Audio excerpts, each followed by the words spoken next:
Welcome into the best in paranormal podcasting. It is Darkness Radio on a Wednesday, Supernatural News and Parashare. I'm your host, Tim Dennis, and with me, my co-hostess, the crown jewel of the paranormal, the pearl of the paranormal. And no, she doesn't have a little tag hanging off her hat. Ladies and gentlemen, she's out there in the Midwest, further in the Midwest, near a great lake that's not Lake Superior. She's right there in the mitten. I'm holding up my hand, not because I'm swearing to it, but because it's this mitten right here. And she's right about here in the mitten. Ladies and gentlemen, it's Mallie Fox right there in Michigan. Mallie, how you doing? I'm good. When you're talking about tag hanging, were you talking about the lady from Hee Haw? Well, yeah. I mean, Minnie Pearl wasn't, she didn't start on Hee Haw. I mean, you know, she had other things going on before Hee Haw. Yeah. But Gotcha. Yeah, Minnie Pearl. Yeah. Very cool. Yeah. Minnie Pearl. Yeah. Brings back memories. Yeah. I mean, that's kind of an old reference, but yeah. Yeah. Minnie Pearl. Yeah. Yeah. Every once in a while, I like to make a reference that's kind of out of my lexicon. But yeah. That's for sure. But I'm good. How are you doing? Very good. Very good. It's been an interesting week. That's for sure. It's snowing to beat the band right now in Minnesota. Oh. It won't stop snowing. You know what Prince said though? Sometimes it snows in April, and we're taping this on April Fool's Day. So I'd like to think that we're just being made a fool of right now. Mother Nature. That's what I'd like to think. So I just like to think this is one big April Fool's joke, and it'll stop at any time. That's what I'll choose to think. So. I remember when I left Minnesota, everyone thought that it was an April Fool's joke because it was that time. Because our last event together was the Palmer, because then I moved like the next day. Yes. Yeah, you got out of town quick. People are like, no way Mallie left her. No. Very quickly, middle of the night. It was, yeah. She got out of town faster than the Baltimore Colts. She just, boom, out of town. Took a Mayflower truck and got the F out. You know what I'm talking about? Yeah. No, it was very quick. Yeah. It shocked a few people. They were like, she what? No. She left. No. Were you guys fighting? No. She just, no. She's moving on with her life. My lease was up and it was like, time to move. Time to move. Time to go. So, yeah. It was just funny the way people were like, oh, they were offended. Yeah. Yeah. No. It's okay, folks. She's fine. She wasn't absconded with. Nobody kidnapped her. No. She went of her own free will. Yeah. But a lot of them thought it was an April Fool's joke. Yeah. Because it was that time of the year. Right. Yeah, they thought it was an April Fool's joke. They're like, yeah, she'll be back. No. She really went. She really left. We're not messing with you. She left. So no, that really happened. But I'm back now. You're back now. So. Can't get rid of me. Nope. And we wouldn't dare. Yeah. Yep. But years later, the April Fool's joke is still standing. So yeah. There you go. Like a cold sore, I keep coming back with a vengeance. There you go. Yeah. Like a cold sore. About pain in your butt. Well, no. A nice pain in the butt? I don't know that I don't know how that quantifies. I'm not sure. Oh, boy, do we have interesting stories today, Bill. I'll tell you that. Okay. We've got our interstellar news today. Included in the interstellar news, we've got Michael Sheen recalling an eerie childhood UFO encounter in Port Talbot. Isn't Port Talbot part of General Hospital? No, it's Port Charles. Trailer for a new alien abduction thriller, Watch the Skies, is dropped. We'll tell you about that today. We've got, what do we have? Some interesting AI stories here today as well. I'll tell you that. We'll talk about robot coffee servers and robots drawing your blood. Okay. Interesting stuff there. Um, we'll talk about in other news today. We'll talk about Jenna Bush Hager and Barbara Bush saying there's ghosts in the White House. Oh, I've heard them talk about it before.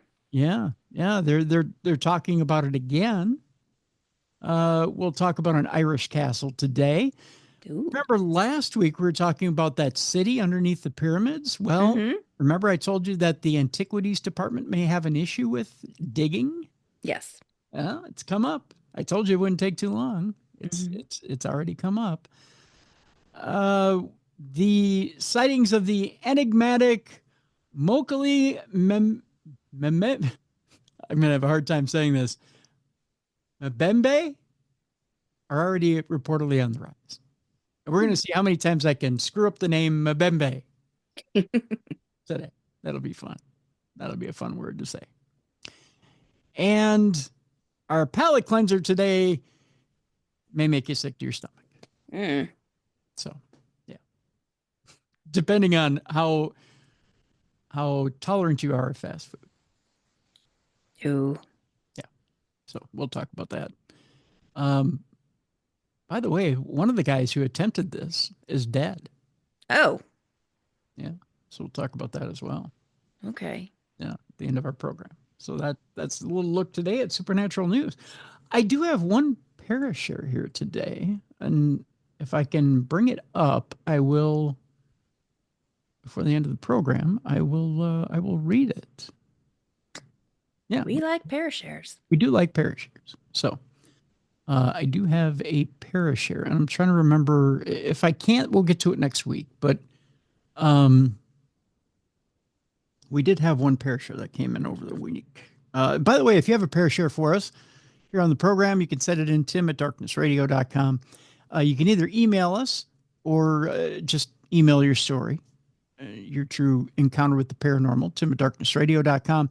You can go to our website, darknessradioshow.com. There's a blue button on the right-hand side. You can send us a voice note. You just click on that blue button. You've got 2 minutes to do so. Once you click on that blue button, if you need more time, just click the blue button again. You've got another 2 minutes. I'll just stitch your story together, and then we'll air it here on the program.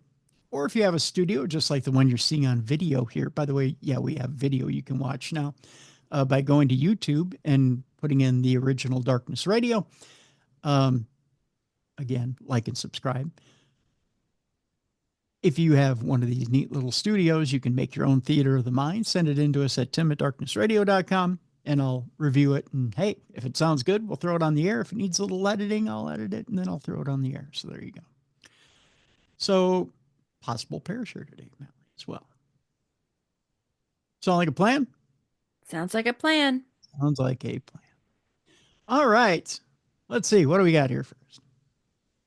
Scientists are shocked to discover. Remember, we were talking about tiny spherules? Yes. Okay. And Avi Loeb out there in the ocean, out in the Pacific Ocean, he thought he found those tiny little spherules in the Pacific.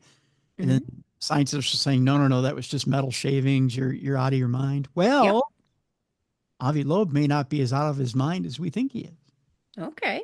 It turns out scientists were shocked to discover a rock covered in tiny spherules on Mars. Oh. Yeah. So there might be an apology coming to Avi pretty soon. NASA's Perseverance rover recently snapped a very peculiar looking rock on the surface of Mars. The image, which was photographed on the rim of the Jezero crater at a location known as Broom Point, shows a strange bubbly rock that looks quite unlike anything else the rover has come across in the region to date. Nicknamed St. Paul's Bay, which is known for its drinking in weird streets, according to Jesse Ventura. It's a David Letterman joke. By the rover science team, the rock appears to be covered in hundreds of tiny millimeter-sized spheres, some long and elliptical and others with angular edges. Some of the spheres can even seem to have tiny pinholes in them. So exactly how could something like this have formed on Mars? Well, while the exact process responsible currently remains unclear, there are two main possibilities. The first is that the spherules could be the concretions that formed due to the interaction between water and pores in the rock. NASA's rovers have long searched for signs of water on Mars. That's one. It's also possible that the spherules were formed through volcanic processes. Placing these features in geologic context will be critical for understanding their origins rather, and determining their significance for the geological history of the Jezero crater and rim and beyond, said Alex Jones, not that Alex Jones, but a doctoral researcher at Imperial College in London. You can check out a close-up of the spherules captured by the rover's SuperCam remote micro-imager instrument. In this picture I'll hold up to the camera for Mallie. You can also check it out when I post it in the description of this program. But Okay. you can see there, Mallie, that's kind of what those spherules look like. Mm-hmm. See? So kind of interesting, huh? Mm-hmm. Yeah. To me, it kind of looks like oatmeal or grits. I was thinking it kind of looks like when you go to the Mutter Museum, it looks like an example of syphilis. Oh, God. You know when they have all those diseases, Yeah. like the samples, Yeah. it's all bubbly looking. This is what Alien VD looks like right here, kids. Stay away from the aliens with the VD. Right. Alien VD on the next Maury. Yikes. And we're off and running today.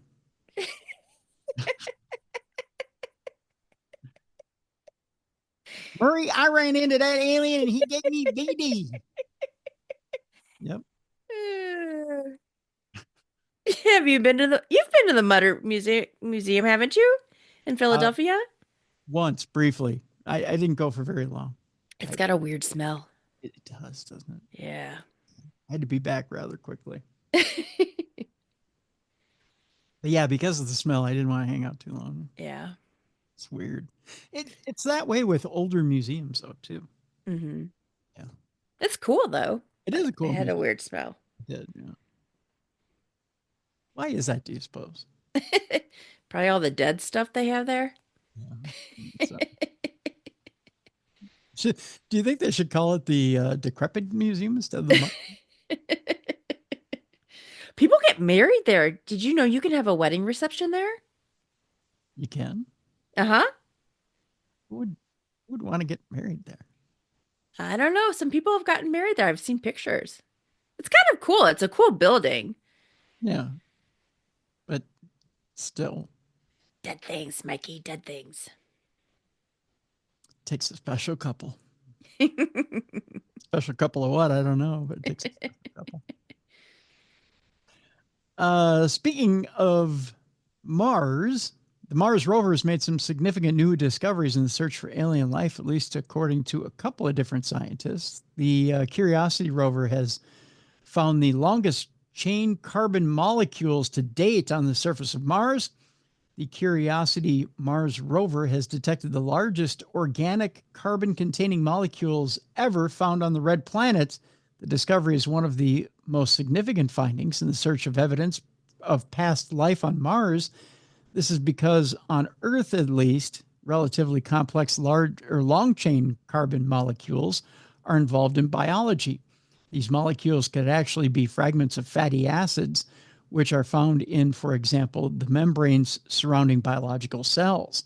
Scientists think that if life ever emerged on Mars, it was probably microbial in nature. Because microbes are so small, it's difficult to be definitive about any potential evidence for life found on Mars. Such evidence needs more powerful scientific instruments that are too large to be put on a rover. So good luck figuring out if that's the case. The organic molecules found by Curiosity consist of carbon atoms linked in long chains with other elements bonded to them, like hydrogen and oxygen. They come from a 3.7 billion year old rock dubbed Cumberland, encountered by the rover at a presumed dried up lake bed in Mars's Gale crater. Scientists used the sample analysis at Mars's SAM instrument on the NASA rover to make their discovery. Scientists were actually looking for evidence of amino acids, which are the building blocks of proteins and therefore key components of life as we know it. But this unexpected finding is almost as exciting. The research was published in Proceedings of the National Academies of Science. So what do you think, Mal? Do you think microbial life or real life on Mars at one time? I think it was part of the, like you said, the volcanic process.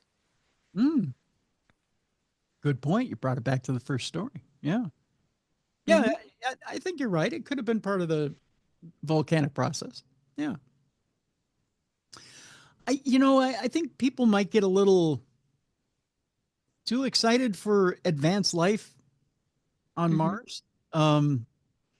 The theory, and I think it was Zachariah Sitchin's theory, that it was at one point Mars would have been more Earth-like, and that we were actually transplants from Mars to this Mm-hmm. planet. That there was a mass migration at one point. I think people get a little too excited about that theory. Yeah. And and you have to think that was probably millions and millions of years ago, if that was the case, that Mm-hmm. Mars actually had some sort of a sustained atmosphere and a planet similar to Earth, if it ever did. I don't think it ever did. Mm-hmm. If you look at how far away it actually is from the sun and whatnot, I doubt it would have had anything even close to what we have. But who knows? Who knows? Mm-hmm. Because if it had the chance of having anything like that again,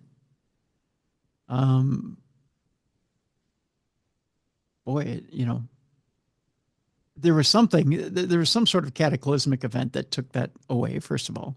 Right. And then second, to try and, even if you were to build an artificial atmosphere around that planet, if we ever had the technology to do so, what potential events could happen that would take that away again? So obviously it's in the way of something that could easily, it's obviously in a firing line of something. Right. That it's a fragile planet. We'll put it that way. So I don't know why we keep going back to Mars. Why we think Mars is a close second if we ever need to abandon this. Yeah. I don't know what the fascination is with Mars. I don't know. I don't know why we have that fascination with that planet as a species, but I don't know. I don't know why we don't look further, but I guess that's just us. Maybe it's the proximity, and maybe it's that close. Who knows? Mm-hmm. Our next story has to do with our fear of threats from outer space and how it may be driving conspiracy theories. Speaking of, I love a good conspiracy theory, Mal. I've made that known on the show, but I don't like to go too far with it because obviously it's a conspiracy theory. That's all it is. And you don't want to go too far with it because you get into trouble that way, right? I mean, you go down the rabbit hole and obviously there's nothing there. From invasion to hostile aliens to apocalyptic asteroid strikes, are we right to fear the final frontier? It says here. There's somebody by the name of Tony Milligan who's writing an article here that asks the question or states the point. There are many homegrown problems on Earth, but there's still time to worry about bad things arriving from above. The most recent being the asteroid 2024 YR4, which is said to be a city killer if it hits heavily populated areas of our planet in the early years of the next decade. The chances of that happening are now estimated to be around 0.001%. In other words, not much. But there was a brief moment after the asteroid's discovery last year where the estimated danger of a direct hit had crossed the 1% threshold of comfortable risk. There's a need to worry about planetary defense if we are ever to avoid going the way of the dinosaurs. But there are many other things that could kill us, including climate change and wars. So what is it about space that grabs our attention? And now do those fears and how do those fears affect us individually and as a society? In the long run, something big will hit us unless we can redirect it. The responsibility for reparation begins with us.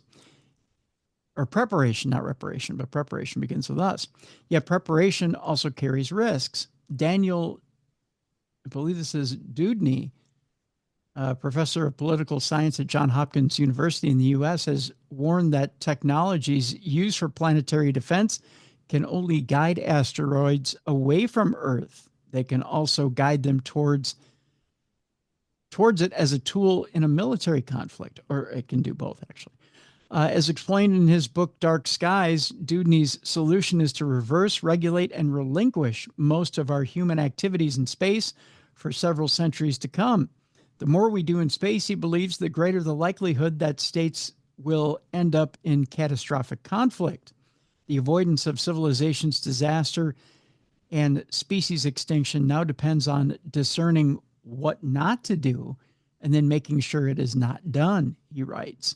He ultimately argues that space expansion has come too soon and we must reverse the process until we are ready. That said, he thinks we may still need some form of planetary defense, but that it can be limited. Holding off for centuries is an unlikely option, though. The chances of an asteroid strike may well be too high, and the political interest in space expansion is at this point irreversible. Fear of space has grown alongside space programs. Worries about asteroid strikes and over-militarization lean into deeper fears about space as the unknown. Yet, they also lean into worries about the self-destructive side of humanity.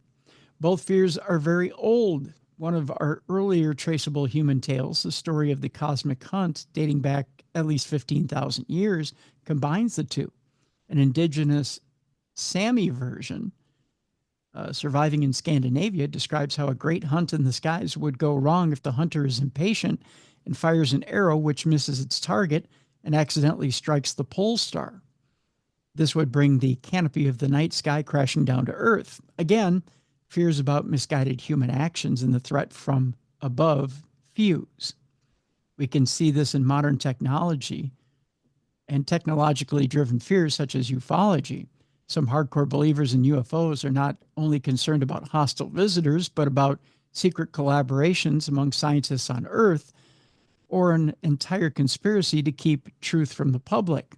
Without belief in a conspiracy to suppress the evidence, the whole idea falls apart.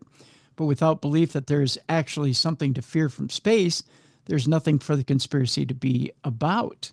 Fear of space is a necessary part of this picture. This is an idea neatly captured in recent times by the Chinese science fiction author, I believe it is Cixin Liu, who compares space to a dark forest in which alien civilizations are trying to hide from each other. All of this presupposes something of a bunker mentality, an over-separation of Earth and space, or sky and ground. This is something that the author refers to as ground bias.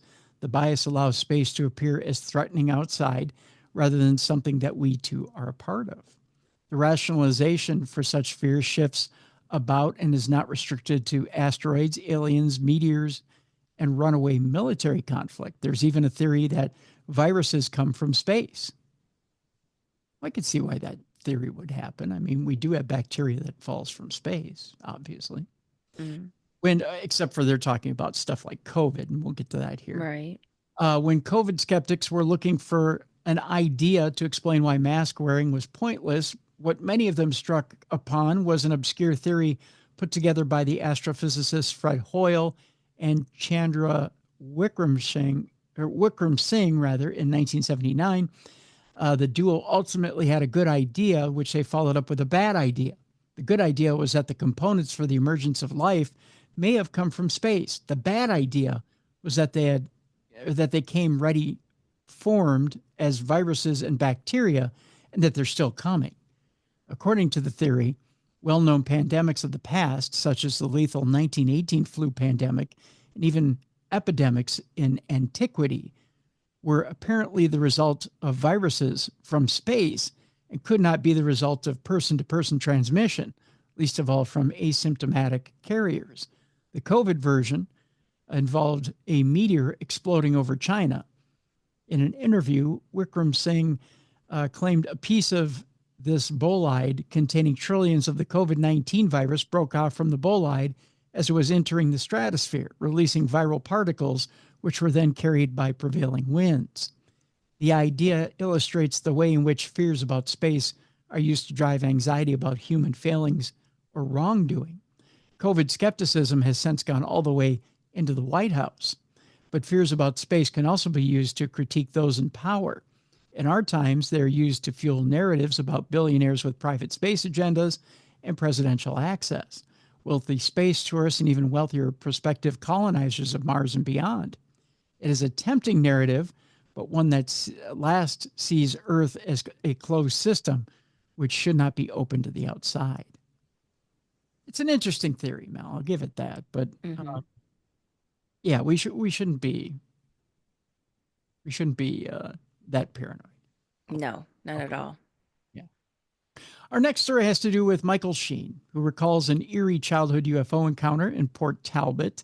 The Welsh actor recently described an experience that he recalled from when he was a young boy in Wales. He was speaking during an appearance on the Sacred for Life podcast. Sheen, who grew up in the Welsh coastal town of Port Talbot in the 1970s, had a memorable encounter with a UFO while walking home from school one day at the age of 12. He said, "I was about to turn to go up to the drive to my home when to my right was the edge of a mountain. And just as I turned, I saw something come along the edge of the mountain off in the distance. So I stopped, and then this light came out, and then two lights behind it, and then there's lights behind it, a sort of phalanx of lights coming from behind the mountain and floating out over the sea. And as I'm standing there, I'm thinking, I think those are UFOs. I'm fairly certain those are UFOs. I thought I have to go into the house and tell my family that there are UFOs out there, but I knew that if I went in, they might disappear." That's not a bad thought. Mm-hmm. Yeah, if I go in, the UFOs are going to go. I mean, he's trying to be logical about it. Mm-hmm. Make sense of what's going on. Most definitely. He said, "So I just stood there transfixed, and I watched them come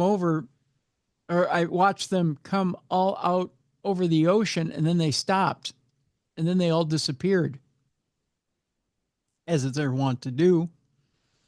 Sheen has spoken out about UFO sightings over Port Talbot before, with both his neighbor and his father reporting their own encounters with strange objects in the skies over the town.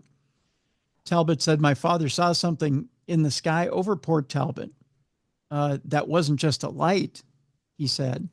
"At first he thought it was fireworks. It was pulsating lights floating. And he thought, I'm seeing something extraordinary, and obviously this will be on the news tomorrow and people will be talking about it." Nobody did, Sheen said. I have since heard that people have seen things in Port Talbot, so I think there's something going on there. Okay, so there's a history of it. Yeah. So Port Talbot has a lot of stuff going on. That's for sure. Speaking of Hollywood, the trailer for the new alien abduction thriller Watch the Skies has dropped. The recent wave of UFO and alien-related movies continues with a new Swedish thriller about alien abduction. Recently, we've been talking about how there's been a growing interest in movies and documentaries covering the subject of UFOs and extraterrestrial visitation, with the upcoming documentary Age of Disclosure and Steven Spielberg's still in development UFO movie leading the charge. Well, just a few days ago, Apple also announced that it's developing its own new thriller movie on the topic of UFO or UAP disclosure that will be produced by Joseph Kosinski and Jerry Bruckheimer, who previously worked together on Top Gun Maverick. Now yet another new UFO-themed movie has entered the fray called Watch the Skies. Created by filmmaker Victor Danell, the Swedish production, which uses AI to dub the dialogue into English, which should be interesting, concerns the story of a woman whose father has been abducted by aliens. A rebellious teenager who believes her missing father was abducted by aliens joins forces with a quirky UFO club of endearing misfits, the synopsis states. It's an interesting synopsis. They embark on a high stakes adventure that defies the law and challenges the very fabric of reality. Will they actually find aliens, or is something else going on? Although the film has already been released in its native Sweden back in 2023, this new English language version will be releasing in theaters internationally on May 9th. Tell you what, the trailer is in the article, so I'll take and post that in the description of this program so you can watch the trailer. Tell you what, Mel, we're going to take a break. When we come back, would you like your coffee with a side of robot? We'll ask if that's part of your morning ritual to come. The Bush daughters are talking again about ghosts in the White House. We'll find out what new information is there about those ghosts in the White House when we come back. We're going to Ireland, Mel, to talk about a castle there and some of the paranormal happenings. There's more news about that city under the pyramids in Egypt. It turns out that Zahi Hawass has an issue. The leader of the Department of Antiquities. I knew it wouldn't take long. Just wouldn't take long. Do you remember that door to the secret Antarctic base that everyone was talking about? That little picture of that door that was in the middle of nowhere? Yeah. Well, there's a story about what that image really is. Oh, okay. We'll talk about that today. It's kind of interesting. And our palate cleanser today is about fast food. Someone tried to set a record. It's not so palate cleansing. Uh-oh. We'll tell you about it when we come back after the break. Supernatural news and Parashare today with your good friends Tim Dennis and Mallie Fox. We'll be back with more right after this on the best in paranormal podcasting. This is Darkness Radio.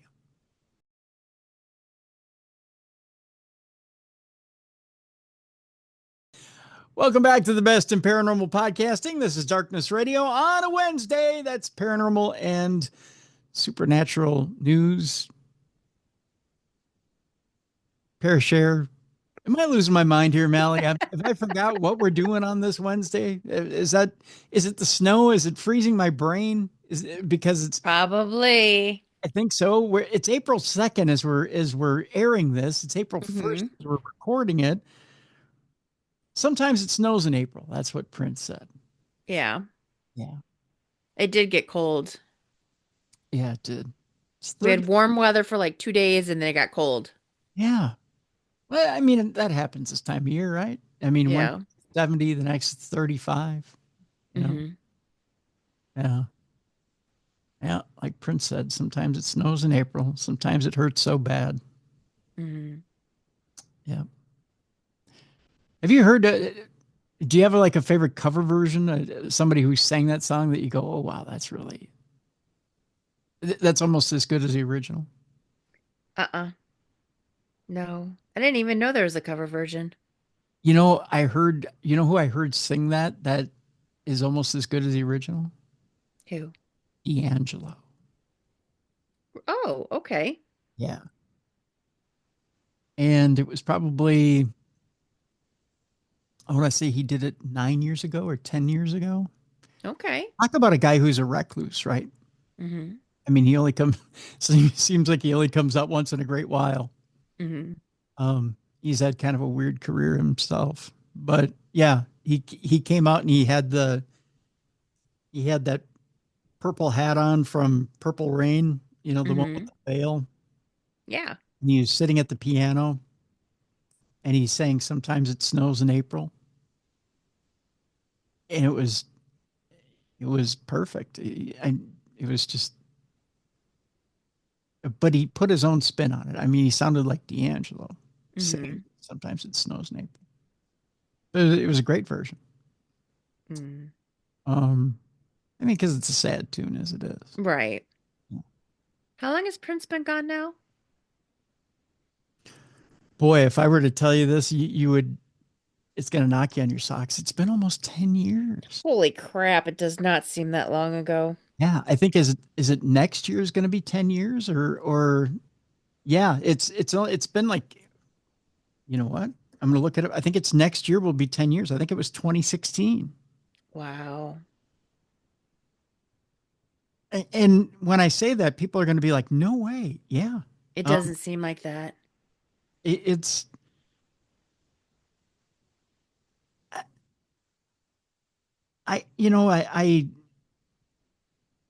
you want to say that the years don't move that fast, but right. they do. Yeah. It was April 21st, 2016. Wow. So the 9-year anniversary is coming up this month. Okay. I mean, I think I don't want to say we all knew where we were when that happened. Some of us don't know where we were. I remember I was driving when I heard that he had passed. And I just know here in the Twin Cities, it was such a devastating, such a devastating piece of news, right? Yeah. And that, people flooded the streets, here. And I mean, the music, I just remember the music flooding the street. Everybody was playing Prince. I can't imagine what we're going to do for the 10th year. Yeah. I mean, the family every year does a celebration of his life. They do like a festival out at Paisley. Yeah, can you believe that? Almost 10 years now. It's 9 years. 9 years this April. And I remember them playing Sometimes It Snows in April. And it's just, that song is like a gut punch now. When you hear it. It's just an ironic song. It just, it's almost like he knew when he wrote the song. It's almost like he was telling his own fortune.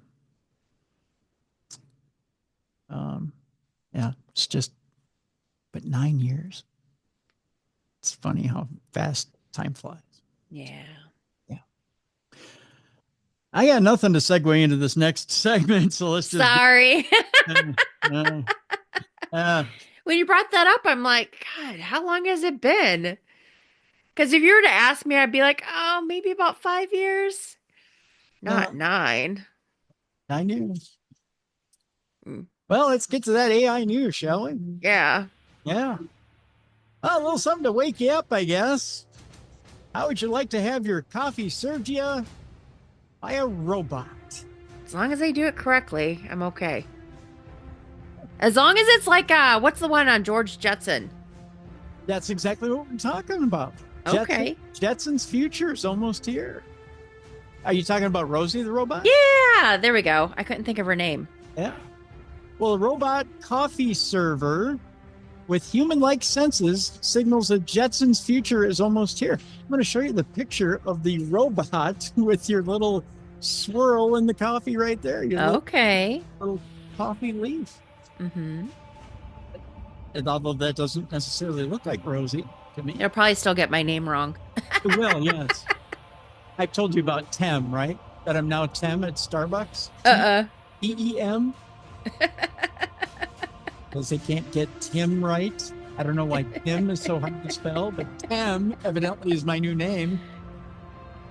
TEM.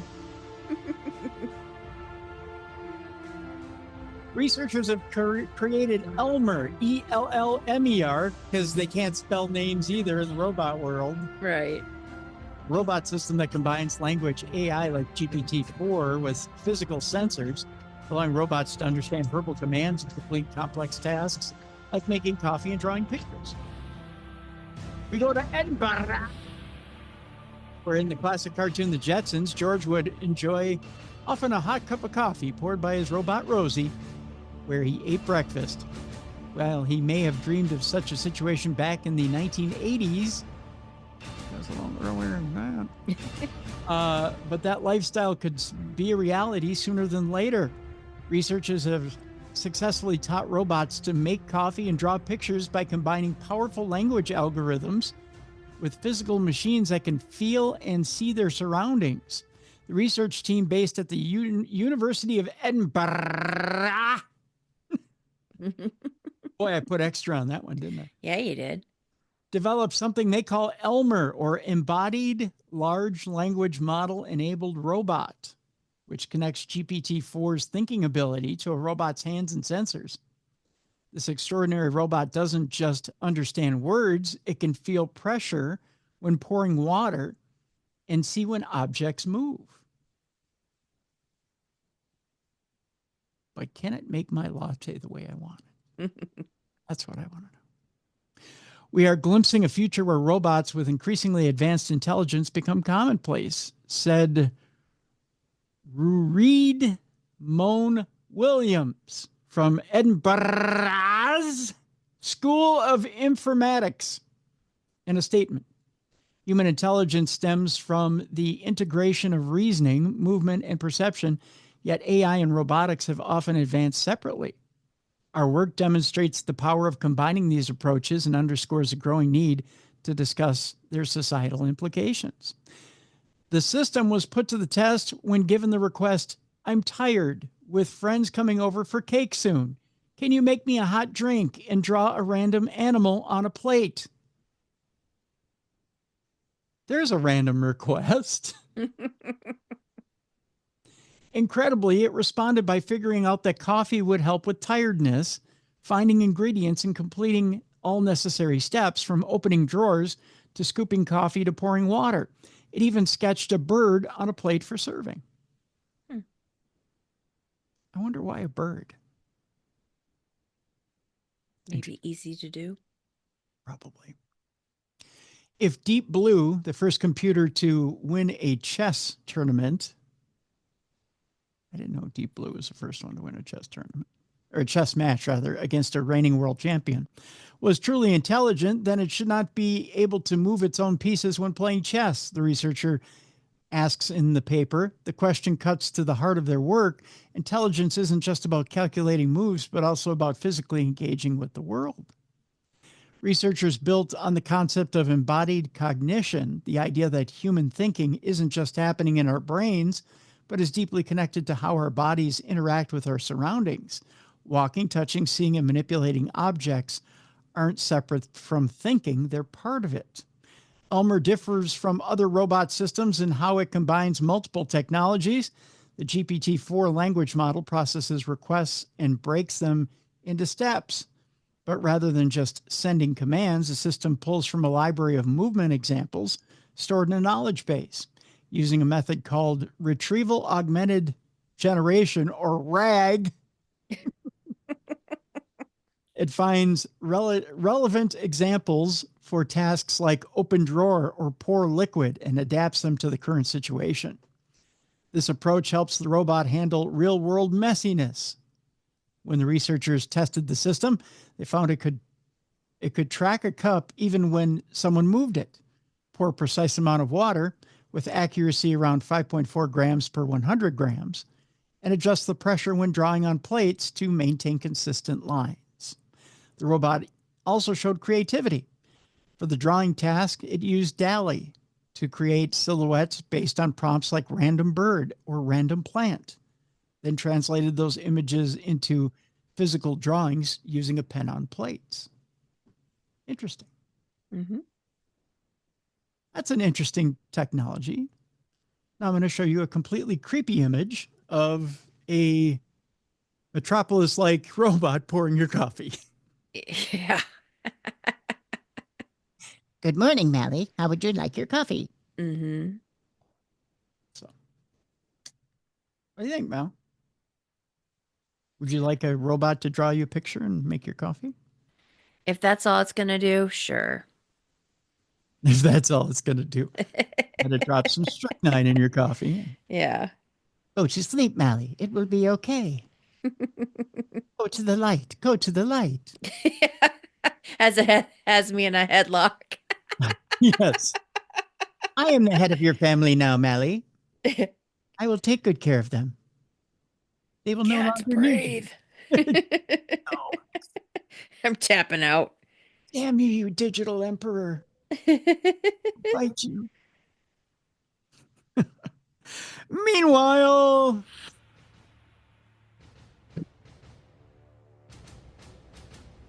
as they're trying to serve you caffeine, they're trying to draw your blood. There's always an upside. Mm-hmm. Would you let a robot draw your blood, Mallory? If they do a better job than the last nurse, yeah, that I had, Jesus Christ. Even my doctor was like, what happened? I'm like, I know. She had to go to the other arm. Then I'll just go to the other arm. Oh my God, she did an awful job on my one arm, and then so she went to the other arm. My doctor felt so bad. And I bruise so easily too, so I just it was bad. At one hospital in La Crosse, Wisconsin, I got hit 21 times in 2 months. Finally, I said, take it out of my hand.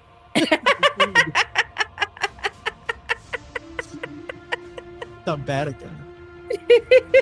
You know what Derek does? He always looks at people and he checks out their veins. Yeah. Oh, yeah. As He always looks, he's like, oh, I can do that one. Anybody who's good at what they do would just look for the vein that's popping up, right? Yep. He always does. Always. Yeah. Not some so-called phlebotomists.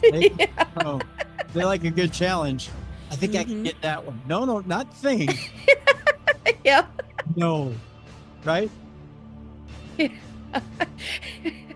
Let's not play hit the moving groundhog. Let's find the one that's obvious, right? Yeah. Find the one that's sitting out on the surface. Just go for that. Yep. Well, Northwestern is among the health systems trying a new device that will take it automatically out of you by robot.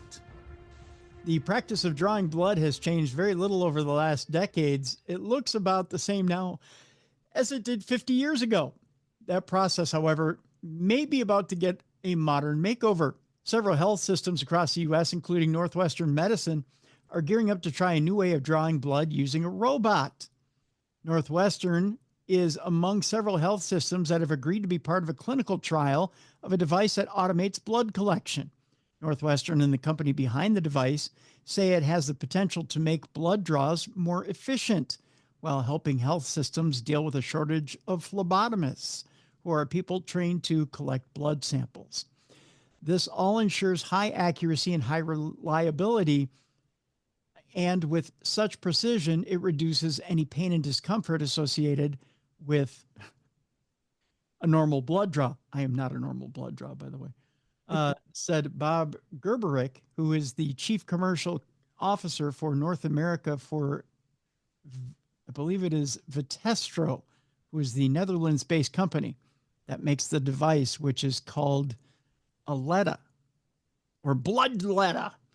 That's what I call it. Here's how it works. The patient sits in a chair by the 5-foot tall Aletta device and places an arm in a sloped, oh God, it's an arm. They'll never find my vein. Places an arm in a sloped armrest that's part of the device. The patient then presses a start button and a tourniquet tightens around the patient's arm above the elbow to make the blood draw easier. The Aletta then uses infrared light to locate the veins. The device sprays the patient's arm with alcohol to clean it, and an AI-driven Doppler ultrasound probe on a robotic arm helps select a vein and determines needle placement. The Aletta then inserts the needle into the vein and collects blood into tubes. Sounds simple, but what if the vein rolls? When it's done, the Aletta applies a bandage to the area where the needle pierced the skin. Unlike a traditional blood draw, the patient does not see the needle go in the arm nor the tubes of blood. The entire process takes about 2 minutes. With this device, they never see the needle. They never see or experience or feel the blood tubes being changed, Gerberick said. That really helps with those types of patients that are ordinarily squeamish. The Aletta has a 95% success rate, according to them, when it comes to drawing usable blood on the first attempt. And the machine can be especially useful for patients who might otherwise be difficult to successfully stick. This according to the company. I want to challenge this. Uh-huh. Because I am a difficult stick. Mm-hmm. You'd be that 5%. I am the 5% I think they can't do. Right. I mean, I've had phlebotomists tear out their hair trying to find a vein in my arm. I'm almost always a back of the hand. Yeah. Almost always. The device is already approved for use in Europe for patients ages 16 and older, and the company plans to soon seek approval from the U.S. FDA for its commercial use in the U.S. Northwestern is one of the 3 sites in the U.S. that have agreed to use the device as part of a multi-center clinical trial. According to Gerberich, the company is not yet releasing the names of the 2 other health systems and is hoping to add 1 or 2 more systems as well. The Aletta is likely to be sent to Northwestern next year. I don't know, Mallie. Robot bloodletting? See, and I have to watch the needle go in. I don't like surprises. Mm-hmm. And they're saying you don't watch the needle go in. I wouldn't do well with that. Nope, because the cuff comes right over your arm. Boom. Mm-hmm. And yeah, I gotta watch it go in. That's why I don't do well with shots in the butt. A lot of people don't want to see it. Oh, I need to see it. Turn away. I'm. It doesn't bother me either way. I deal with so many needles and a couple needles a day as it is as a diabetic that I'm not moved either way. Mm-hmm. I'm so jaded. Needle's a needle's a needle. But a lot of people don't want to see that needle. Mm-hmm. In fact, some people faint at the sight of a needle, or even the sight of blood. So yeah, they don't want to see it, and they get anxiety from that needle. So for a lot of people, this is a blessing in disguise. Yeah, you know, they just as soon just see the cuff go over them, and they don't have to deal with it, mm-hmm. or even feel it. I mean, for some people, not even feeling it is a good thing. Yeah.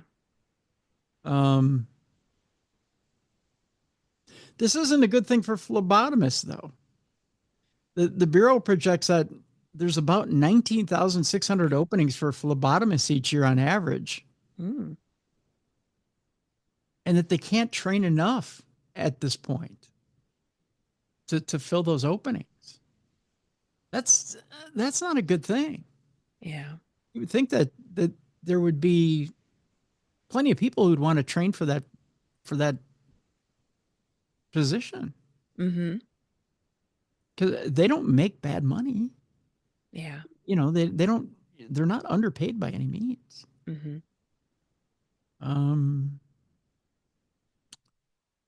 I don't know. But that could be one of those positions that could be, you know,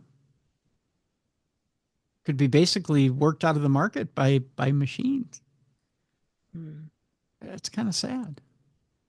So you hate to see it, but we might be coming to that situation.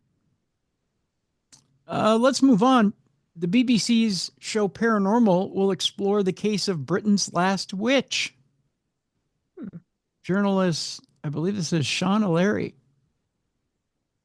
returns for a 3rd series, this time to investigate the case of Scottish medium Helen Duncan.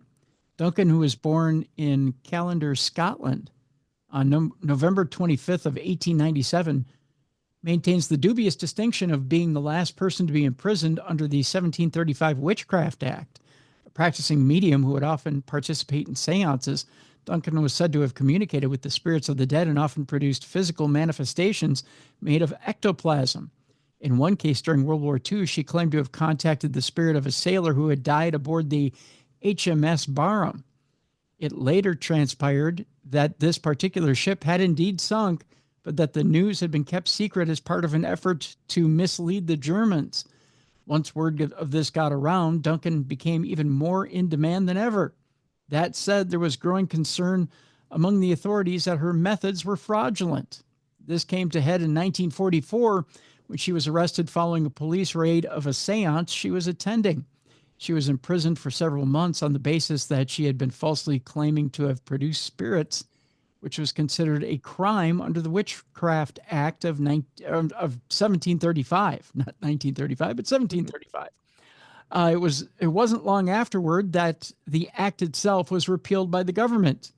In 1956, she was arrested again following yet another raid on a seance, and although she was not charged, she died at her home not long afterward. Some speculated that she had been killed by the impact of ectoplasm snapping back into her body when the light was unexpectedly turned on during the seance. Yeah. I don't think so. Yeah, I agree. Though in reality, she had suffered from several health problems that likely contributed to her death. That's probably closer to the truth. Paranormal Britain's Last Witch is available to stream now on BBC iPlayer.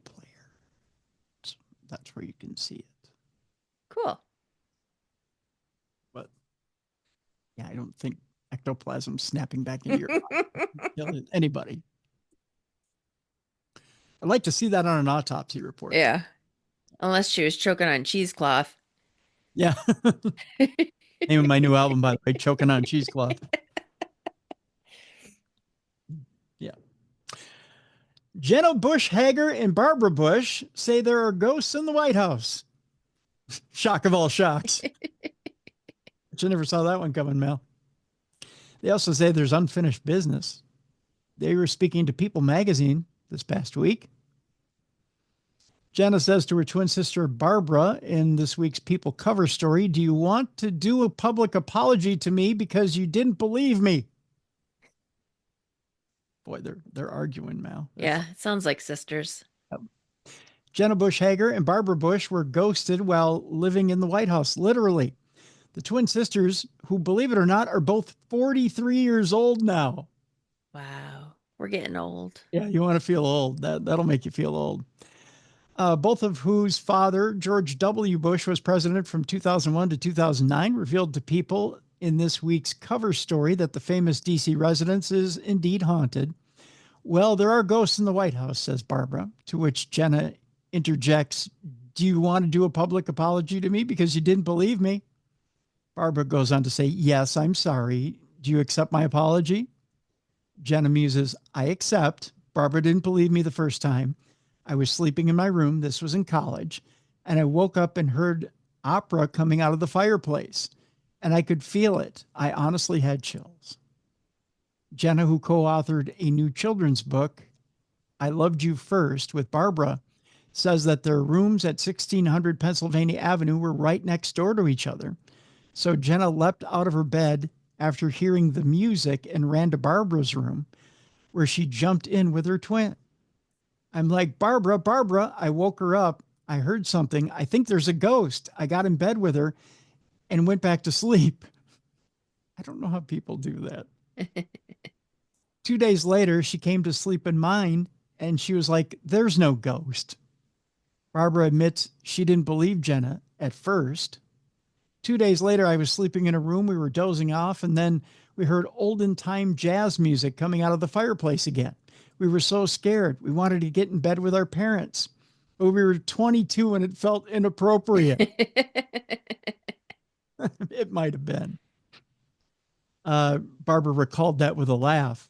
And so then we calmed ourselves down with a laugh. And we thought, well, surely that was the cat. The cat was playing jazz music. Yeah, exactly.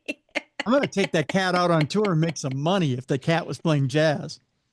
Willard the cat was playing the olden jazz music on a piano, is what they said.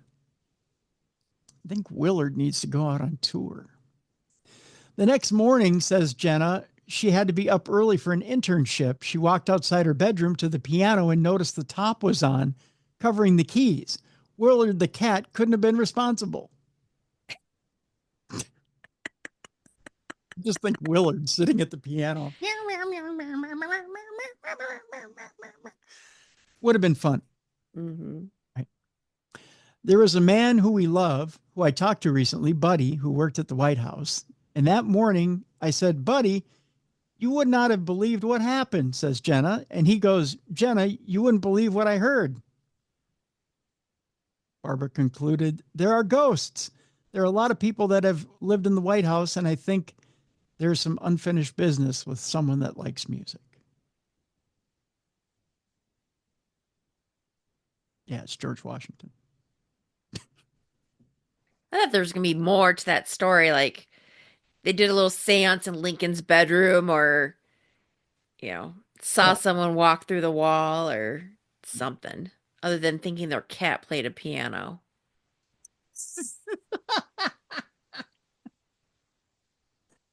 Sorry, Mel. Dang it. Because I thought they said that there was something else, but oh well. Now, our good friend Jeff Belanger has a book out Mm-hmm. about ghosts in the White House. If you Yeah. want more about ghosts in the White House. Because I thought Dolly Madison had been seen before and a bunch of them. Yep. Abraham Lincoln's ghost has been seen there. Mm-hmm. A lot of different ghosts have been seen in the White House. So, but again, if you want to learn more about ghosts in the White House, Jeff Belanger's book is very good. So, highly recommend. Mm-hmm. All right, let's talk about. We'll switch from ghosts in the White House to ghosts at, I believe it is Offaly Castle in Ireland. Okay. I'm butchering that name quite well. Paranormal activity spotted at Offaly Castle during an investigation. Eerie findings at, I believe it is Kennedy Castle. Paranormal investigation uncovers unexplained activity near the historic stone castle. Sharing a post to Instagram, a spokesperson for Paranormal Supernatural Investigations, Ireland Limited, said, I believe they covered it all in that name, Mel. Ireland Limited? Oh, Paranormal Supernatural Investigations, Ireland Limited. Yeah, that's a mouthful. So their name is Pissel. Pissel? Yeah, Psil. Oh, that's not good. No. We had an incredible experience investigating the stone circle behind Kennedy Castle, especially after the blood moon the night after, or the night before, rather. The atmosphere was electric, and right from the start, our equipment was picking up some strong hits. It almost looks like they used a filter on this picture, though. Oh, that's not good. No, here, I'll try and show you the picture of what they posted. This is from the castle itself. Doesn't it look like there's a filter on this? Yeah. Yeah. How am I supposed to believe your picture if you used a filter? Yeah. Yeah. Like, oh, look at the pretty colors we used to filter. Look at our pretty picture. Last night we had an incredible experience investigating the stone circle behind Kennedy Castle, especially at, I'm reading their Instagram post. This location made a perfect spot for investigation, they went on to say. As we set up, we noticed that our devices were responding in ways we hadn't anticipated. We knew for certain that it wasn't any member of the public or our team triggering these readings. They also said one of the most intriguing moments came when we captured a photograph in the direction where our equipment had activated. It appears in one photograph, but not in the next. The image itself is captivating, considering the significance of the stone circle. It raises questions about what or who might be lingering in this site. Are they trying to tell us that the doctored photo has got something in it? I don't know that I believe, Mel. Color me skeptic. All right, our next story. We're going to switch from paranormal to a little bit of it's still, I don't know. Where do you sit as far as remote viewing goes? Some people say there's not a psychic bone in a remote viewer's body. I maintain you have to have some psychic to you in order to remote. You know what? I kind of believe in it. I mean, the government believed in it. Well, that's where we're going. Oh, we're going to talk about. I'm psychic. Look at that. You're psychic. We're going to talk about a story that came out late last week about the CIA and how the CIA files that have come out have revealed that they knew about where the Ark of the Covenant was all along. No. And they still claim to know where the Ark of the Covenant is. In fact, they've been keeping tabs on it. Kind of an interesting little story. A remote viewer claims that they found the Ark of the Covenant in the 1980s. Oh. Yeah. Declassified CIA documents seem to suggest that the enigmatic artifact was found in the 1980s. The golden chest believed to have held the stone tablets on which the Ten Commandments were inscribed. The Ark remains one of the most sought after and mystifying religious artifacts in history. Now, though, CIA files concerning a secretive remote viewing project known as Sunstreak have seemingly indicated that a psychic may have located the missing Ark back in the 1980s. At the time, the CIA had experimented heavily with using people with apparent psychic abilities to spy on enemy countries, using a technique known as remote viewing, which effectively involves using the powers of the mind to see what lies at distant locations.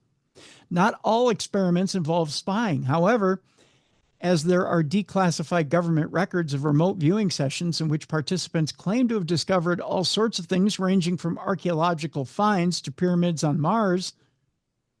And of course, there's records out there to read about that. Mm-hmm. In this particular example, the remote viewer allegedly found what was thought to be the Ark of the Covenant itself at a location in the Middle East in 1988. The target is a container, the file reads. This container has another container inside of it. The target is fashioned of wood, gold, and silver, and it's decorated with a six-winged angel. Interestingly, the remote viewer was not told that they were actually looking for the Ark.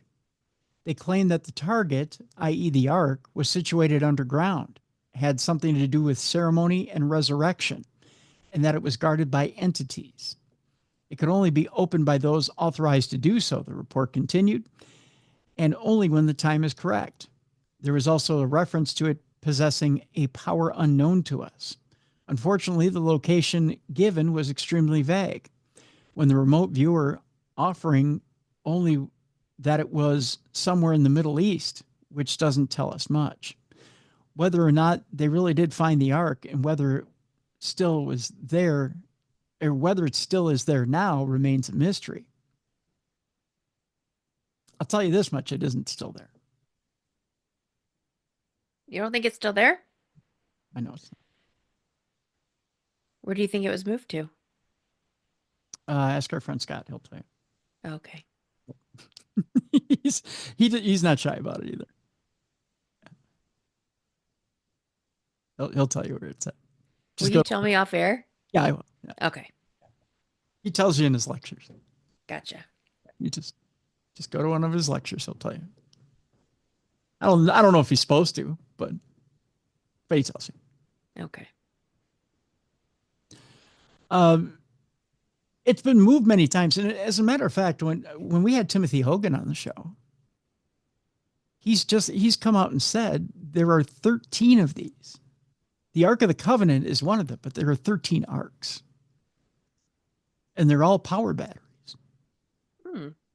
And essentially, these arks were power batteries that were used in the pyramids.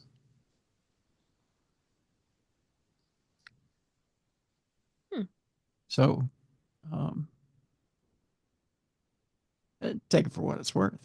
Right. The Covenant itself is a special ark, but there are arks like it that are all over the world. There's a reason why you've seen more than one ark. There's one ark that's in Africa that was covered by 60 Minutes. Mm-hmm.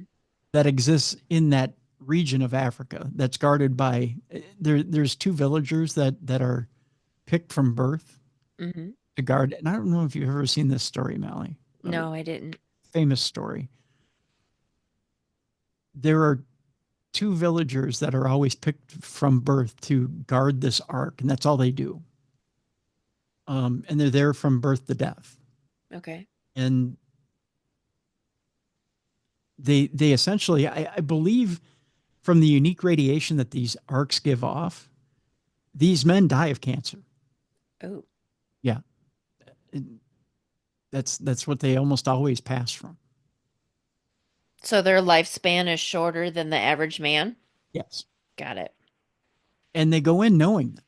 Oh, okay. They go in knowing that they're serving a higher and holy purpose. But they do it anyway. But they know they're chosen by God. That this is their purpose. Is to guard the ark. And they believe, every one of these villagers believes that this is the one and true only Ark of the Covenant. Okay. Although it's not believed to be the one and only true Ark of the Covenant. But then again, like our friend Timothy Hogan says, there's more than one. Okay. So you believe what you choose to believe. I believe it's one of those 13. Mm-hmm. And it has a purpose. So what those men are doing is probably a noble cause. They're truly guarding something special. Whether it's worth their life, Yeah. I would debate. But there's been men over centuries that have lost their lives guarding that treasure. Mm-hmm. And it looks exactly like the biblical Ark of the Covenant. Okay. Right down to we're talking right down to the ornamental everything. Everything. Mm-hmm. It looks exactly like the biblical Ark of the Covenant. But I have a feeling most of these 13 arks look the same. Okay. So, yeah. It's fascinating. It's all fascinating. But who knows? Speaking of fascinating stuff, last week we talked about this lost city that our friend Mike Ricksecker was talking about online. Mm-hmm. That's supposedly under the Pyramid of Giza. And I had mentioned it won't take long. Give it time. It won't take long for the antiquities department to get involved. And you had mentioned something about how long do you think it will take for them to put shovels to dirt? How long do you think it will take for them to dig? And I had said something about a year, maybe 2. Mm-hmm. I think it's going to be longer. The headline here is Controversy as Pyramid Lost City Scientists Clash with Zahi Hawass. The claim that there's a vast city beneath the pyramids of Giza has become the center of some heated debate. Now, last week, we reported on the story that an international team of scientists had claimed that they discovered evidence of structures descending 6,000 feet beneath Egypt's pyramids of Giza. The discovery, which was made by researchers from Scotland's University of Strathclyde and Italy's University of Pisa, involved using radar pulses to create high-resolution images of the subsurface. Describing their find as groundbreaking, get it, groundbreaking, Mm-hmm. the team reportedly discovered 8 vertical cylindrical structures extending 2,100 feet beneath the ground and even more unidentified structures descending a further 4,000 feet below that. After the story broke in the press, however, it wasn't long before the team's findings had become the focus of significant criticism from various other researchers, archaeologists, and Egyptian Antiquities Ministry officials. One of the more prominent figures to play down the discovery was, of course, Zahi Hawass, who is Egypt's own Indiana Jones and a legendary archaeologist who has been involved in countless excavations. I would like to make a statement regarding the news that was published all over the world by a group of amateurs, he said. We called them a group of amateurs. Those are fighting words. Yes, they are. The news was under the pyramid of Khafra at Giza. They found a platform topped with pillars. All this information is completely wrong and has absolutely no scientific basis, Zahi Hawass went on to say. In addition, the Ministry of Tourism and Antiquity did not give permission to any individuals or institutions to work inside or outside the second pyramid. Oh my. The scientists themselves went on to respond to the criticism by emphasizing that they are, in fact, so certain of their discovery that the confidence level is above 85%. Ooh, Zahi, you're about to get served. Just saying.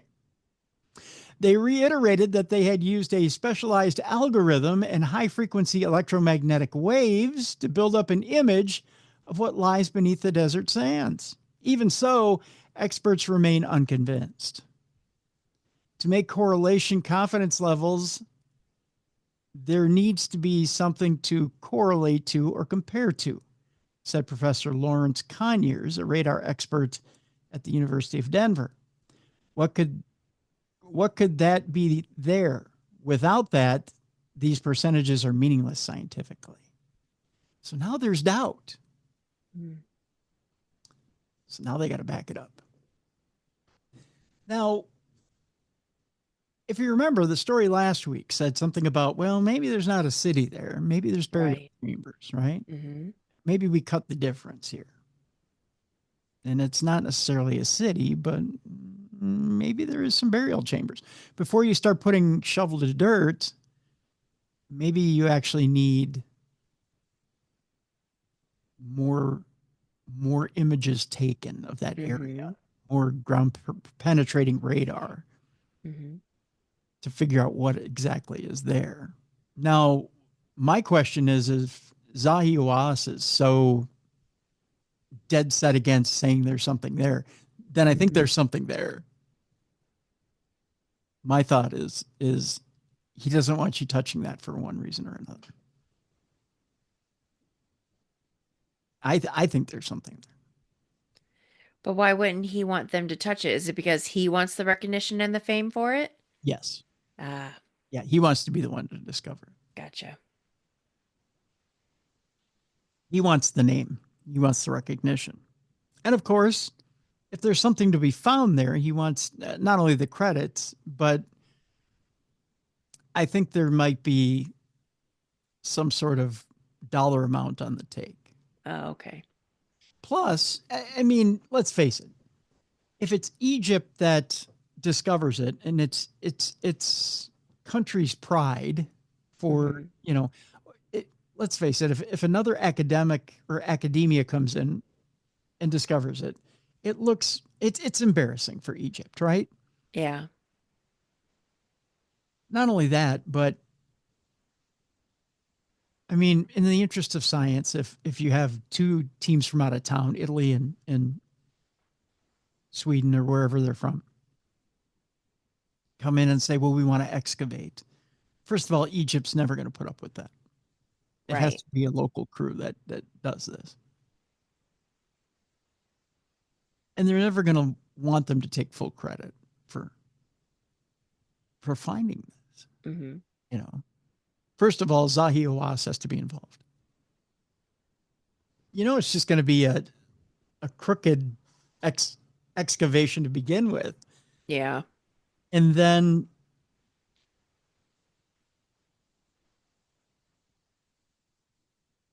you're going to wonder how much they're going to allow them to find, right? And if there's a big discovery, surprise, Zahi Hawass is the one who found it. And you wonder what it is they're hiding already.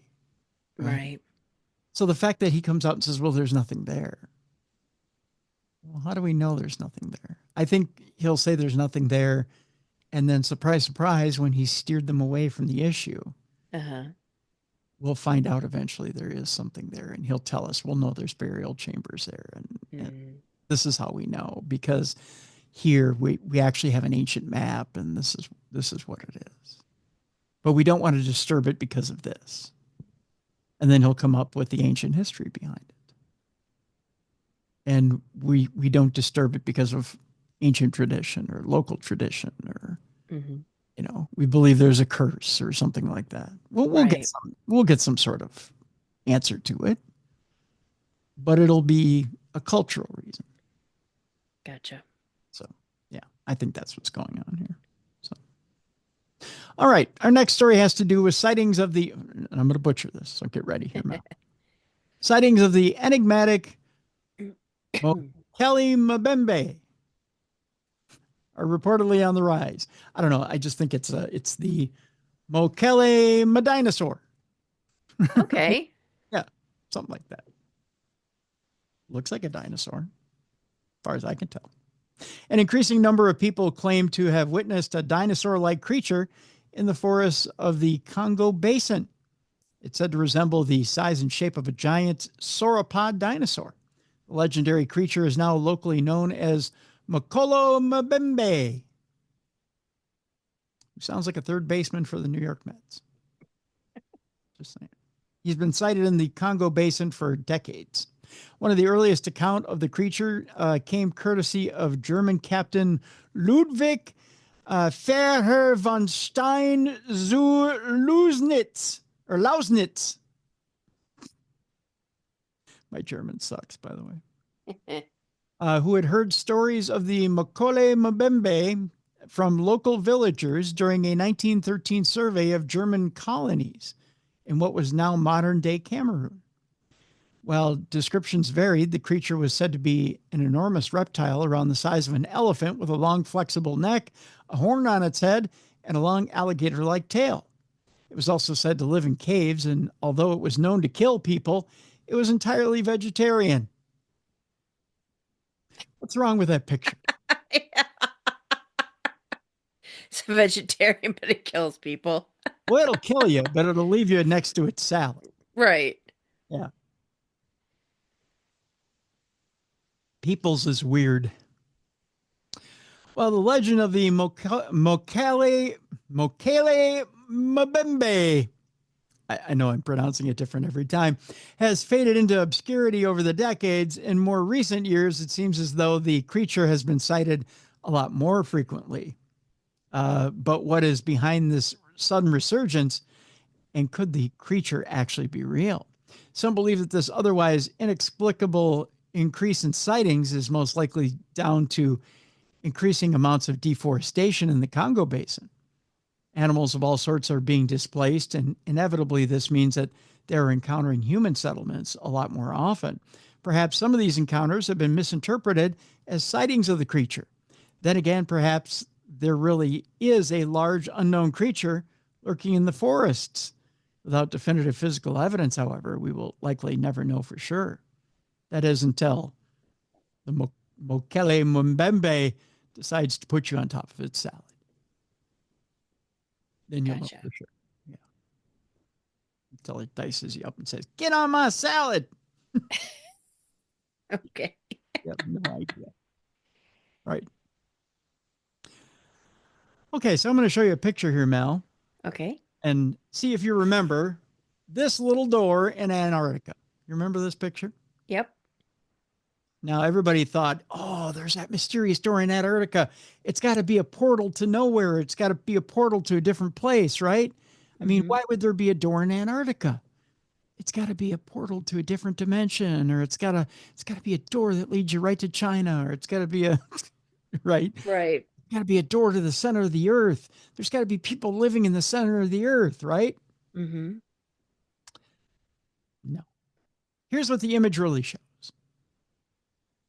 Does a Google Earth satellite image of a door in Antarctica really show an entrance to a secret base? That's the other. Yes, that's the one I've heard. Right. I tell you what, I can't tell you what it shows because it's a video. So I'm going to post it. Because I'm a giant tease. I'm going to post it in the description of this program. You can watch a video and see for yourself what exactly that door is. I know.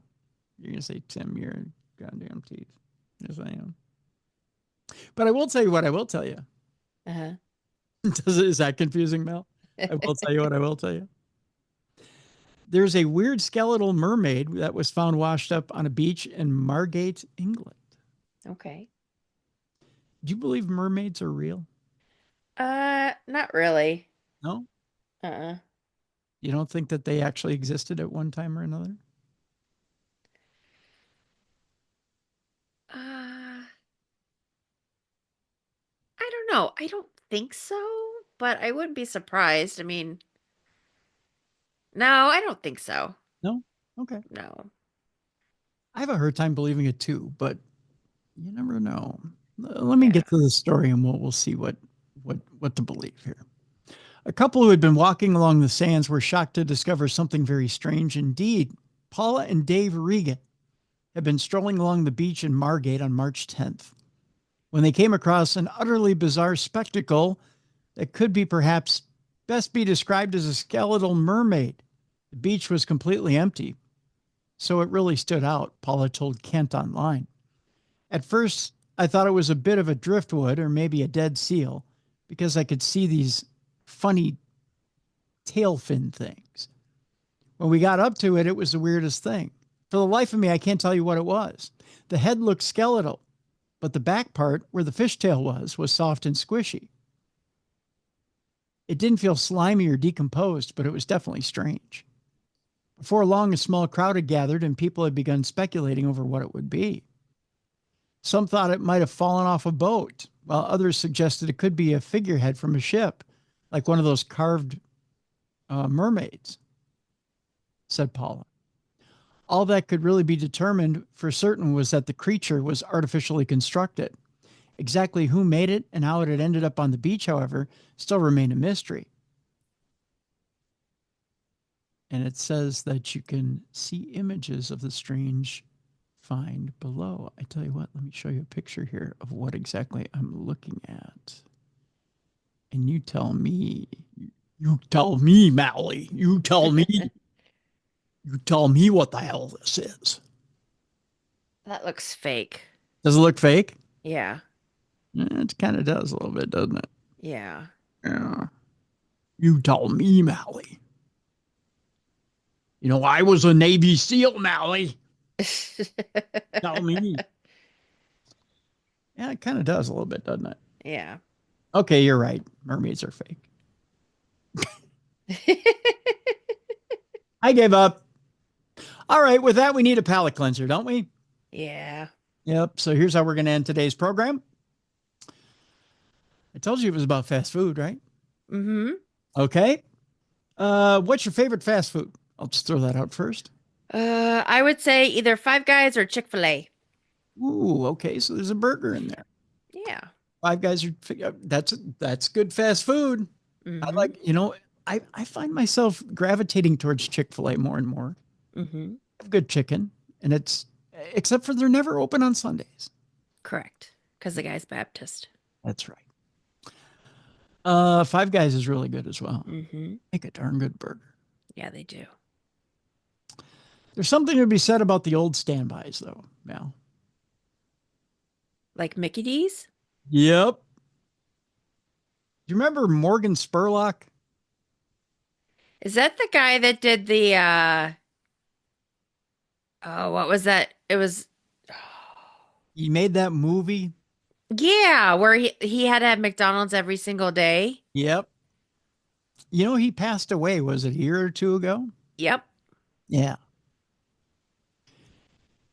I want to think that maybe McDonald's killed him. No, I thought it was cancer or something like that. It was, but you can't eat McDonald's every day, you just, Right. without it having some effect on you. Yeah. Because didn't he gain like a lot of weight? He did. He gained a lot of weight and then he had to lose it. Yeah. Remember, it was Ice Cube that he sang the line, "Got to serve you food that might give you cancer because my kid won't take no for an answer." Mm. And Wasn't it like Super Size? Was it Super Size Me? Yep. Yeah. That was the name of the movie, Super Size Me. That's Yeah. right. I watched that because he like puked it up a couple times. Yeah. Yes. If you ever get a chance to watch the movie, I don't think it's still on Netflix, but it's Okay. it's on some of the services out there. Yeah, because I think that's where I saw it was Netflix. Yeah, and I know it might be on YouTube. I think you can still find it on YouTube. Well, there's one man out there who's trying to prove all of it wrong. Okay. He's trying to prove that you can eat McDonald's every day and you can still be healthy. There's a man who holds a bizarre record for most number of Big Macs eaten in a lifetime. Oh. Yeah. The Guinness World Records has officially confirmed the outrageous number of McDonald's burgers one man has eaten. Most doctors and nutritionists would likely recommend against eating too many burgers, but it hasn't stopped Donald Gorski.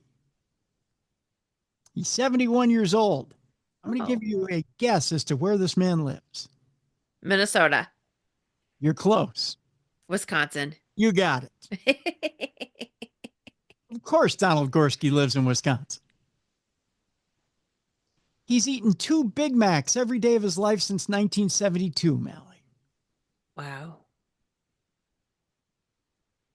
Think about that for a minute. That is 2 Big Macs every year for 52 years. He first earned the world record for most Big Macs eaten back in 1999 and has continued to maintain that record ever since.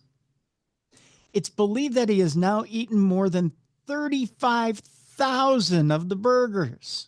Oh.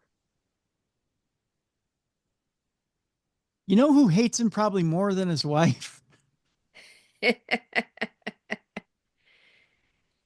His colon probably hates him more than his wife. Bizarrely, he even tried collecting all the empty containers in his attic, but quickly ran out of space back in 2006 and now stacks them up to the ceiling in his basement. Why is he collecting the containers? That's a fire hazard. Well, that's a hoarder thing. Remember, they were styrofoam to begin with? Oh, yeah. And then they went to cardboard? But why would you collect them? Pride? Because every serial killer needs a souvenir? I don't know. Well, nowadays, you get a burger and it's like $7. Yeah. You know, it's hard to, I think we were talking about this on a past show. It's hard to order anything at McDonald's below $10. Yeah. So if you're ordering 2 Big Macs a day, yeah, that's what? That's a little over $10, right? Yeah. It's got probably. Now, one advantage of his strange diet is that he doesn't need to cook anything. He and his wife have a cooker in their house that looks practically brand new, and it's barely been used in 50 years. Think about that. It's probably a fire hazard to turn on the oven with all that paper and styrofoam. Probably. Jeez Louise. Incredibly, Gorski doesn't seem to have suffered any ill effects either and maintains that he still has normal blood pressure and cholesterol levels. Huh. His blood is probably grease, though. Yeah. Even so, he warns against anyone else attempting to beat his record. For somebody to want to do that, you're going to have to eat Big Macs for 50 years, and you're going to have to really like Big Macs, he said. It's such an easy thing for me to do because I already do it every day. Mm-hmm. He went on to say, I'm going to show you a picture of Mr. Gorski right here. Chowing on a Big Mac. There he is right there. Oh, boy. Isn't he loving it? Ba-ba-ba-ba-ba. Maybe he's got that thing where he likes to have the same thing over and over. You know how there's people that they don't want to think outside the box. They just like to eat the same thing every day. Yes, he's definitely a creature of habit. Right. Way too much of a habit. Mm-hmm. I would say it's an OCD thing. Yeah, yeah. I remember once reading a story how University of Minnesota did a study on people eating White Castle. I think it was like in the 1950s. Okay, if you ate that much White Castle, I'm sorry, your colon would fall out of your body. Yeah, I don't remember what, but I remember being surprised that, was it they lost weight? It was something unusual, the findings, and I don't remember what it was. You would have to lose weight. You'd shit yourself blind. True. Oh my God. The morning after, the room stink. Because we used to stop there after investigating. Oh my God. It smelled disgusting. It would eat out of you. I always got the chicken sandwiches. I couldn't deal with the burgers because I don't like onions. But anyway, yeah, there was some study that the University of Minnesota did on White Castles, and I can't remember what it was. But anyway. God. But yeah, they had everyone eat White Castle burgers. Would you live with yourself? I mean, Ugh. you couldn't. Maybe because it's you don't smell it as much. Uh, mm. How could you? How could you not smell yourself after eating that much White Castle? I don't know. You would smell like a pungent fart everywhere. It would be horrible. Uh, I I need do like their crinkle fries though. yeah, their crinkle fries are good, and their shakes are good. But Yeah. God, you know what? I need a palate cleanser from our palate cleanser. Should we do a Parashare to go out today? Sure. Oh, yeah, yeah. All right. Rachel writes in. She says, "Hey Tim, I might have a Parashare. Not sure what to make of it exactly. I had 2 kittens I had gotten from someone I was dating back in 2010.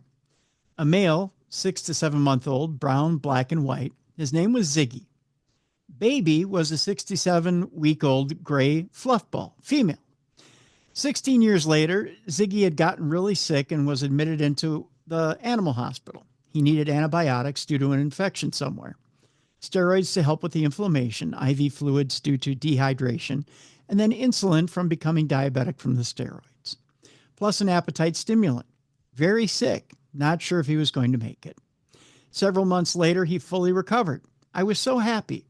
Ziggy was a mama's boy and always by my side throughout all the hard times, joyous moments, etc. Fast forward to June, last of year.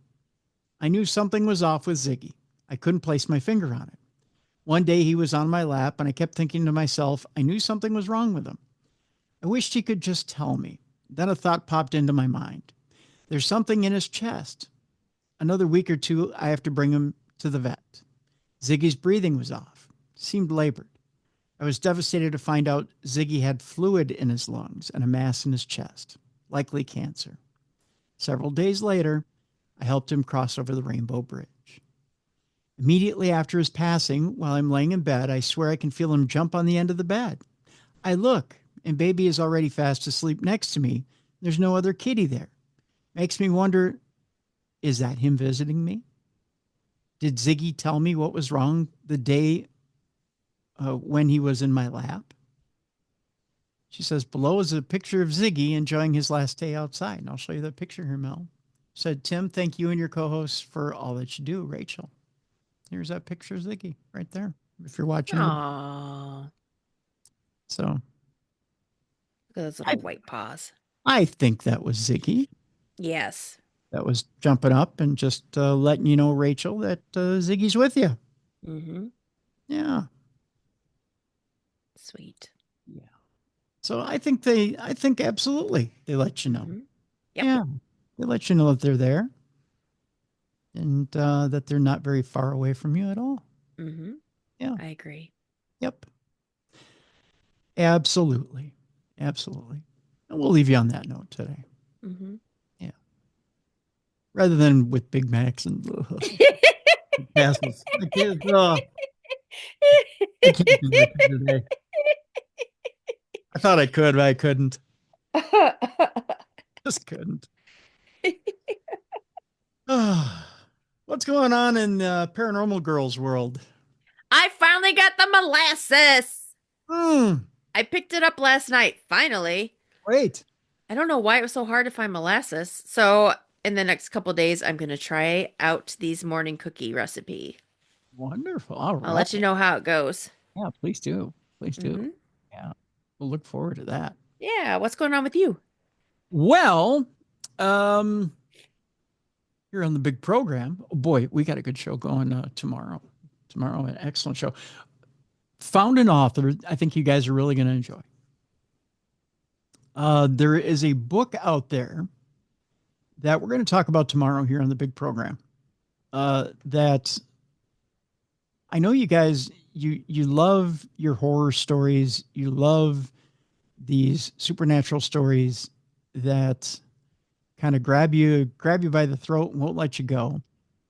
There's a book out there that I'm going to turn you guys on to tomorrow. And we have a new author on the program. I know they're few and far between. And I know you guys, you read a lot of, let's face it, you read a lot of junk, right? There's a lot of books out there that are just plain junk. But this guy, when I started reading his book, I was absolutely enthralled with a lot of these stories. And the way he writes is a lot like Rod Serling. He's got Rod Serling in there. There's a feel of Stephen King. And he's got these twists in his stories that will grab you by the throat and won't let you go. Name of the book is Bedtime Stories for the Monster in Your Closet. Our guest tomorrow is C.D. Thorne. And boy, oh boy, I guarantee you're going to love this book. I'm going to send Mallie a copy tonight so she can read it. It isn't required reading for Mallie. It's just if she can read it. But I really enjoyed the book. I really, really enjoyed the book. So I think you guys are going to enjoy it as well. Bedtime Stories for the Monster in Your Closet tomorrow on the big program. So it's good. Very stuff. cool. Yeah. And we got some good shows coming up here in April. So really looking forward to it. We're going to, the week after, I'm going to tease the week after. I don't normally do this. Okay. Haunted bathrooms. Haunted bathrooms? Yeah. Okay. Yeah. I'm telling you, we're going a little strange in April. We're going a little off the beaten path here. Uh-huh. Yeah. Very cool. I've had some freaky experiences in bathrooms, a couple of them. Not like that. I don't need to hear about it, Mal. No, like ghostly encounters. We're close. We don't need to be that close. No, I'm talking about ghostly encounters. Oh, ghostly encounters. Okay. Yeah. I had one at the Palmer, and then I had one in Virginia City. Yeah. Strangest thing of all places, the bathroom. Yeah. Well, we're going to be talking about it next week. Okay. Perv.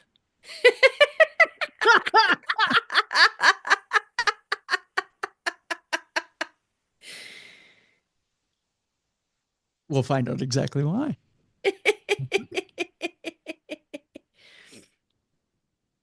Yeah. So. See, I'm bringing up the pertinent questions on this show. Yes. Yes. Just saying. Can't ask for more than that, right? Mm-hmm. Someone finally wrote a book about it. Very cool. Yeah. So that'll do it for today. A couple of reminders. The Apple app for iOS is not only out there, but updated. So go get it. Darkness Radio app for Apple. Update it or go get it. One or the other.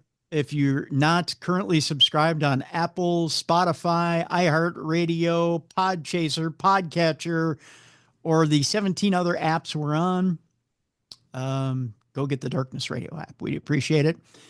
The store at darknessradioshow.com. Go buy something from the store. Help support the program. We'd appreciate that as well. Also, if you want to be an executive producer here on the show and help us out that way, you can do so by email me, tim@darknessradio.com. We want to thank Troy Palmer, who is the executive producer of today's program. Thank you for everything you do, Troy. We greatly appreciate you. We love you. Thank you so much for everything you do. And I know there's one other. Oh, yes. If you're watching this show on video, you can find us, the original Darkness Radio, on YouTube. Also, if you don't know how to find us on YouTube, there's an easy way to find the video in general. Go to darknessradioshow.com for the show you want to see on video, and just click on the show that you want to see, and you'll see the video and audio link. If there is a video link, it's just right there. It's all on the same show. Click on that video and it'll take you to the video. And then, of course, if you just click on the little picture of my face, it'll take you to the YouTube page, and you can subscribe and like and subscribe from there. We need you to subscribe to the page. I sounded very Cosby like that. We need you to subscribe to the page. Pudding pop. Pudding pop in the page and subscribe because we need in the page. Yes, we want you to subscribe to the page. So soon enough, we'll find a way to get you to be a not just a regular subscriber, but we'll have some membership benefits as well. So we'll find a way to get you nice, neat little prizes to be a subscriber over there as well. So we're trying to find new ways to get you nice stuff. So Very nice. Yeah. So we'll do that as well. And that's the other thing, Mel. We're coming up with little incentives for our listeners. So I'm coming up with little things. So Cool.